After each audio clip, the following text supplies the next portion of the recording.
अगर आपने हमारा ट्रेपेजियम का थ्योरी वाला वीडियो नहीं देखा है तो पहले आप उसे देख लीजिए, ताकि आपको सवालों को समझने में सहूलियत हो। ठीक है, और जो भी सवाल सामने आए पहले आप खुद से प्रयास ज़रूर कीजिएगा और तभी हमारा सॉल्यूशन देखिएगा। देखिए, कहा गया है सवाल में कि ABCD एक ट्रेपेजियम है। तो सबसे पहले हम क्या करेंगे कि एक ABCD हमने ट्रेपेजियम बना लिया इस तरह से। ठीक है, इसका नाम हमने दे दिया ABCD, जिसके डायगोनल एक दूसरे को O पर काटते हैं, यानी ये पॉइंट हमारा क्या हो गया बंधु, O। अब DO और OB का रेशियो आपको दिया हुआ है 2:3। DO यानी ये वाली साइड और ये वाली साइड, इसका रेशियो क्या दिया हुआ है 2:3, DO अनुपात OB। अब आपसे पूछा गया है कि ट्रायंगल OAB का क्षेत्रफल क्या होगा यदि ट्रायंगल ODC का क्षेत्रफल 28 सेंटीमीटर स्क्वायर है। कहा गया है कि ये 28 सेंटीमीटर स्क्वायर है, तो ये कितना होगा क्षेत्रफल। हमने आपको बताया था कि कभी भी ट्रेपेजियम में जो पैरेलल लाइंस होते हैं उससे जो दो ट्रायंगल बनता है, ये दोनों नहीं, ये दोनों तो आपस में बराबर होता है। ये वाला ट्रायंगल और ये वाला ट्रायंगल का एरिया बराबर होता है, लेकिन ये ट्रायंगल जो ऊपर में है और ये ट्रायंगल एक दूसरे का समरूप होता है, सिमिलर होता है। तो सिमिलर ट्रायंगल्स में साइड जिन अनुपात में होता है, देखिए OD और OB संगत होगा दोनों एक दूसरे का, ये भी हमने आपको बताया था। ठीक है, क्योंकि ये कोण और ये कोण समान होता है। तो अगर ये अल्फ़ा है तो इसमें ये अल्फ़ा के सामने वाला, इसमें ये अल्फ़ा के सामने वाला, दैट मीन्स ये दोनों क्या होगा, साइड संगत होगा। तो संगत भुजाओं का अनुपात अगर 2:3 है तो एरियाज का अनुपात क्या हो जाएगा बंधु, 4:9। और 4 यूनिट का मान आपको 28 दिया है, 7 गुना हो रहा है, तो 9 यूनिट का मान क्या होगा, 9×7=63 यानी 63। यही आपका आंसर हो जाएगा। अगला सवाल में कहा गया है कि ABCD एक ट्रेपेजियम है। लगभग सारे सवालों में तो ट्रेपेजियम रहेगा ही, तो हम एक फिगर बना के छोड़ देते हैं। इसी फिगर से सारा सवाल आपका बन जाएगा। ABCD क्या है, एक ट्रेपेजियम है, यानी समलंब है, जिसमें विकर्ण है AC और DB। इसी फिगर में थोड़ा थोड़ा बदलाव करना होगा सवालों में, तो बदलाव करते रहेंगे। और आपसे कहा गया है कि AOD का क्षेत्रफल 10 सेंटीमीटर स्क्वायर है, तो इसका क्षेत्रफल पूछा गया है। ये समान होगा, यानी ये भी क्या हो जाएगा, 10 cm स्क्वायर। ध्यान रखिएगा कि 4 ट्रायंगल जो यहाँ बनता है, 1 2 3 4, इसमें पैरेलल लाइंस के बीच वाला जो दोनों ट्रायंगल होता है ये सिमिलर होता है, और नन पैरेलल लाइन के बीच वाला जो दोनों ट्रायंगल होता है वो समान होता है। हमने ये भी कहा था कि ADB और ACB का क्षेत्रफल भी क्या होगा, बराबर होगा। तो ये सारी चीज़ें हम पहले ही से घर पे कर लेते हैं, पहले से हम लोग समझ लेते हैं, सीख लेते हैं, ताकि एग्ज़ाम में जा कर के वहाँ ये नहीं निकालना पड़े कि ये क्या होगा, समान होगा या नहीं होगा। ये सारा चीज़ हम लोग पहले से सीख लेते हैं। आइए अगले सवाल में आते हैं। ठीक है, देखिए अगले सवाल में AB और CD का अनुपात 3:2 दिया हुआ है। AB यानी ये वाला और CD यानी ये वाला, इन दोनों साइडों का अनुपात क्या है बंधु, AB अनुपात CD 3:2 ये दिया गया है। और दिया गया है सवाल में कि ABC का क्षेत्रफल 36 सेंटीमीटर स्क्वायर है। ABC ये जो ट्रायंगल बन रहा है ना, मतलब इस डायगोनल को अगर हम मिटा दें तब देखिए 2 ट्रायंगल आपको दिखेगा, एक ABC और ACD। तो इसका क्षेत्रफल 36 सेंटीमीटर स्क्वायर दिया हुआ है, इसका क्षेत्रफल पूछा गया है। हमने पिछले वीडियो में बताया था कि ABC और ADC का जो क्षेत्रफल होगा वो उसी अनुपात में होगा जिस अनुपात में AB और CD है। ये हमने बताया था। रीजन भी हमने बताया था, क्योंकि जब 2 ट्रायंगल हम लेंगे ABC और ACD तो दोनों का हाइट समान होगा। जैसे अगर हम इसका वर्टेक्स ये कंसीडर करें और बेस ये कंसीडर करें, और इसके लिए वर्टेक्स हम ये कंसीडर करें और बेस हम ये कंसीडर करें, तब जो हाइट हम गिराएंगे DC पर और C से AB पर, ये दोनों हाइट क्या होगा, आपस में बराबर होगा। हाइट यानी परपेंडिकुलर जो हम ड्रॉ करते हैं बेस पे अपोजिट वाले वर्टेक्स से, ठीक है। तो हाइट की लंबाई समान होगी। एरिया क्या होता है ट्रायंगल का, 1/2 इंटू बेस इंटू हाइट। तो 1/2 तो दोनों में रहेगा ही, हाइट भी समान हो गया। तो दोनों का बेस जिस अनुपात में होगा उसी अनुपात में क्या हो जाएगा बंधु, क्षेत्रफल। तो इस ट्रायंगल और इस ट्रायंगल के बेस का अनुपात क्या है, 3:2। तो क्षेत्रफल भी 3 और 2 के अनुपात में होना चाहिए।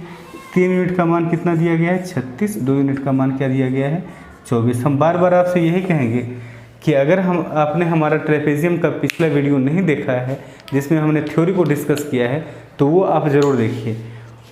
उससे इन सवालों को बनाने में आपको सहूलियत हो जाएगी, ठीक है। आगे बढ़ते हैं।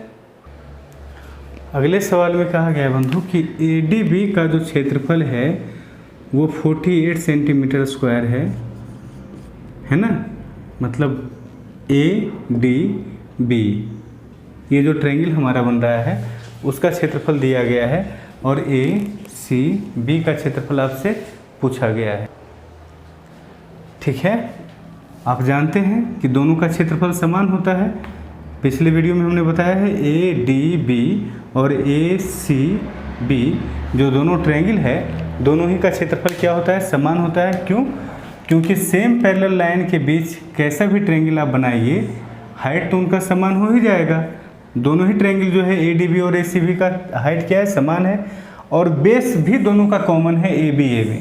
तो जब बेस भी समान हो गया, हाइट भी समान हो गया, तो एरिया डिफरेंट क्यों होगा? एरिया यही होता है ना, 1/2 इंटू बेस इंटू हाइट, वो भी समान हो जाएगा। दैट मीन्स अगर ACB का क्षेत्रफल हमसे पूछा जा रहा है तो ये भी क्या हो जाएगा, 48 सेंटीमीटर स्क्वायर, ठीक है। देखिए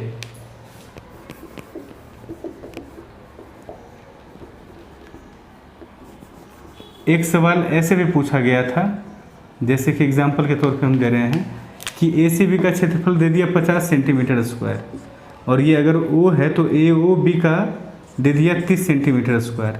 अब आपसे DOA का पूछेगा तो DAO का क्या हो जाएगा, 20, क्योंकि ये पूरा क्या होगा 50 में गया 30, ये क्या बचेगा 20।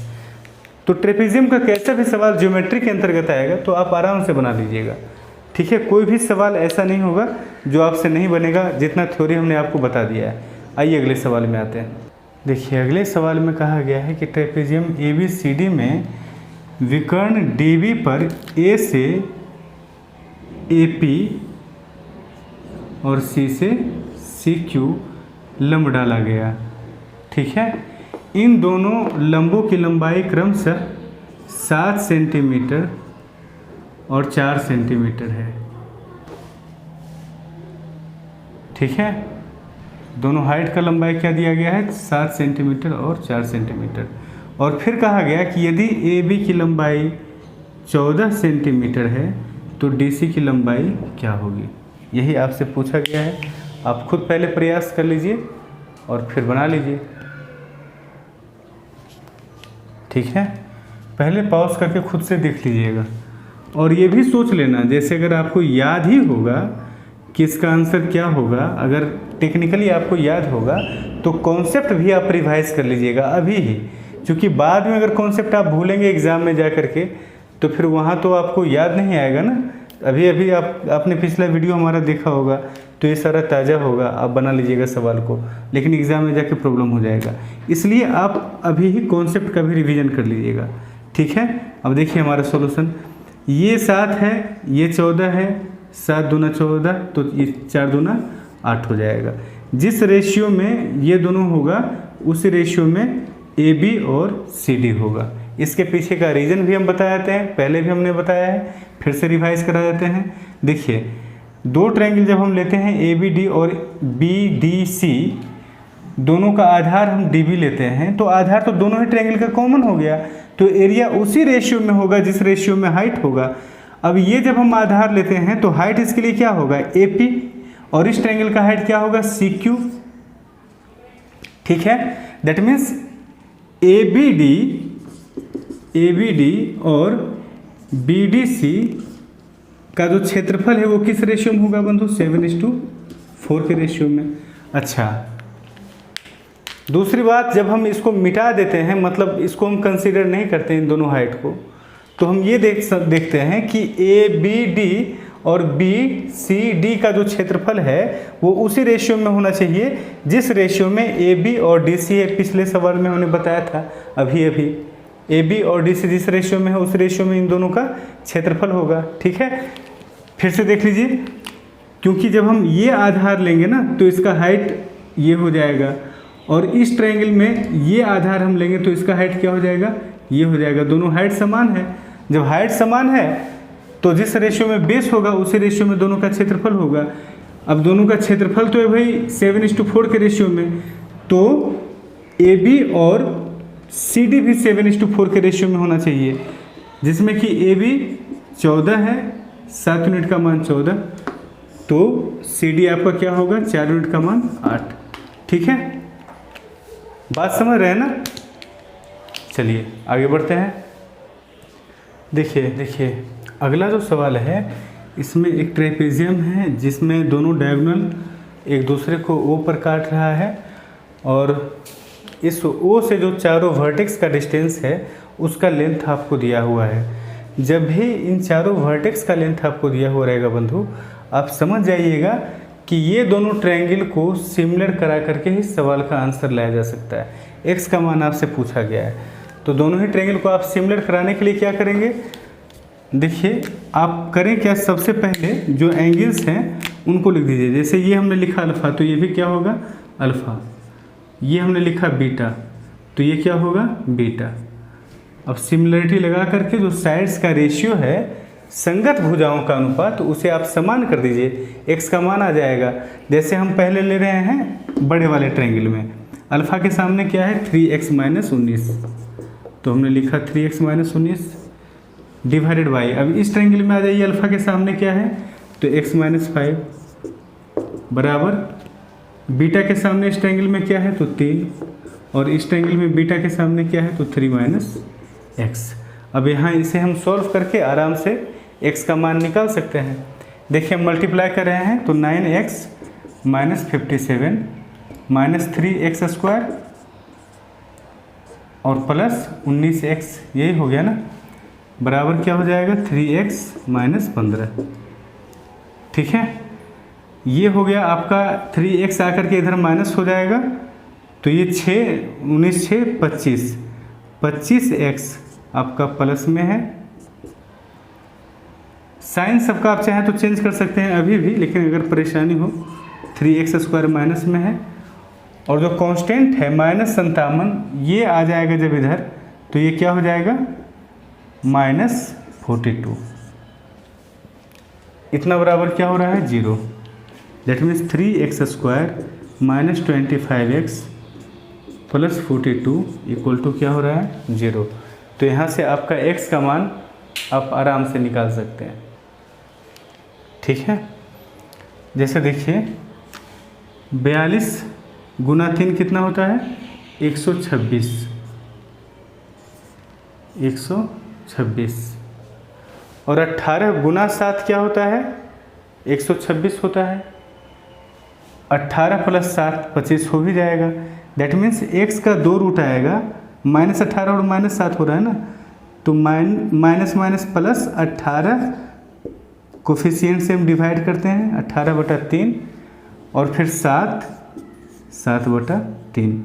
दैट मीन्स 6, x का 2 मान आया 6 और 7/3, यही हमारा आंसर होगा, इधर 6 और 7/3। ठीक है, ठीक है, x का 2 मान आया है, लेकिन आपके ऑप्शन में सिर्फ एक ही मान दिया गया है यानी 6, तो हमारा ये आंसर हो जाएगा। ठीक है, आगे कोई सवाल है?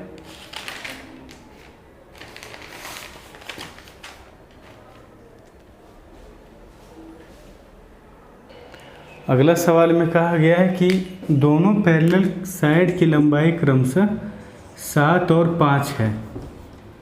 7 और 5 दोनों विकर्णों के मध्य बिंदुओं को जोड़ने वाली रेखा की लंबाई क्या होगी? यही ना, ये तो हम बता चुके हैं। 7 - 5/2 यानी इसका आंसर क्या हो जाएगा? 1। क्यों 1 होगा? क्यों हमने घटा के 2 से डिवाइड किया? ये जानने के लिए आप हमारा पिछला वीडियो जिसमें हमने थ्योरी बताया है वो देख लीजिए। ठीक है, आइए अगले सवाल में आते हैं। अगला सवाल को पढ़िए, खुद से पहले प्रयास कर लीजिए, जितना एफर्ट लगा सकते हैं आप लगाइए और उसके बाद हमारा सॉल्यूशन देखिएगा। देखिए कहा गया है सवाल में कि ABCD एक ट्रेपेजियम है, समलंब है, जिसके पैरेलल साइड्स क्या क्या हैं? AB और CD। अब कहा जा रहा है कि दोनों के जो नन पैरेलल साइड हैं यानी AD और BC, इसके मिड पॉइंट P तथा Q को एक लाइन के द्वारा जोड़ा गया। डेफिनेटली अगर मिड पॉइंट को इस तरह से आप जोड़िएगा तो ये पैरेलल होगा AB का और CD का। PQ AB और CD का पैरेलल होगा। फिर कहा गया है कि ये जो AB है इसकी लंबाई है 10 और CD की लंबाई है 8। तो कौन कौन सा ट्रेपेजियम कहा गया? ABQP का जो क्षेत्रफल होगा और PQCD का जो क्षेत्रफल है, इन दोनों का रेशियो क्या होगा, यही पूछा गया है आपसे। देखिए किसी भी ट्रेपेजियम का एरिया क्या होता है? 1/2 into distance between parallel side, जिसको हम H से डिनोट करते हैं, into sum of parallel lines. इसको मान लो कि हमने A + B से डिनोट किया। A + A और B क्या है? जैसे ये और ये लाइन होता है, पैरेलल लाइन होता है किसी ट्रेपेजियम का, दोनों साइड हमने लिया, यही होता है ना। तो जब जिस दो ट्रेपेजियम का एरिया पूछा गया है, क्षेत्रफल पूछा गया है, उसका हाइट तो समान होगा, जितना ये होगा उतना ही ये होगा ना।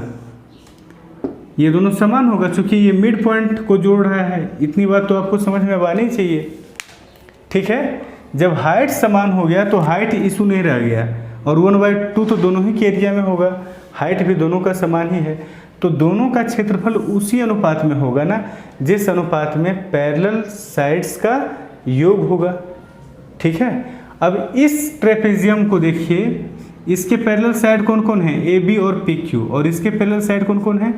DC और PQ। PQ का लंबाई हम आराम से निकाल सकते हैं। हमने पिछले वीडियो में आपको बताया था कि जब मिड पॉइंट को इस तरह से जोड़ता है तो PQ की लंबाई क्या हो जाती है? 10 + 8/2 यानी 9। ठीक है, दोनों का क्षेत्रफल किस अनुपात में होगा? AB + PQ अनुपात PQ + CD, इसी अनुपात में होगा। AB + PQ यानी 19, PQ + CD यानी 17। यही हमारा क्या हो जाएगा? आंसर हो जाएगा। ठीक है, अब कुछ लोग चाहें तो इस तरह से भी निकाल सकते हैं कि पहले 1/2 गुना H गुना 10 + 9 अनुपात 1/2 गुना H गुना 10 + 9, तो उतना लिखने में बस टाइम वेस्ट होगा। अगर वेरिएशन का कॉन्सेप्ट हमारे पास है तो हम सीधा लगा देंगे कि जो वेरिएबल कांस्टेंट है फॉर्मूले में, उसकी कोई आवश्यकता रेशियो में नहीं होती है। कई बार हमने बताया है, हमने वेरिएशन भी पढ़ा है रेशियो में। ठीक है, तो आप वीडियो देखते रहिए हमारा, और जैसे हमने रेशियो भी बताया है तो उसे भी, अगर आपका रेशियो ऑलरेडी पढ़ा हुआ है तो थोड़ा फास्ट फॉरवर्ड स्पीड बढ़ा करके आप देख सकते हैं। लेकिन देखिए हर एक चीज़, क्योंकि हमने जो भी बताया है वो बहुत ही लॉजिकली बताया है, तो वो आपके काम आ सकता है, इस चीज़ को समझिएगा। ठीक है, और ज्योमेट्री भी अगर आप हमारा ये वीडियो देख रहे हैं और पहले हमारा वीडियो नहीं देखा है आपने, तो ज़रूर आप देखिएगा, आपको काफ़ी लाभ मिल सकता है। सारी चीज़ें हमने लॉजिकल पढ़ाया है, सारा लॉजिकली अरेंज्ड है। ठीक है, और आगे भी हमारा वीडियो आप देखते रहिएगा, आपको काफ़ी हेल्प मिलेगा। जो प्रॉब्लम होगा आप कमेंट कीजिएगा, हम प्रयास करेंगे कि आपके प्रॉब्लम जो हैं उन्हें सॉर्ट आउट करें। ठीक है, मिलते हैं हम अगले वीडियो में।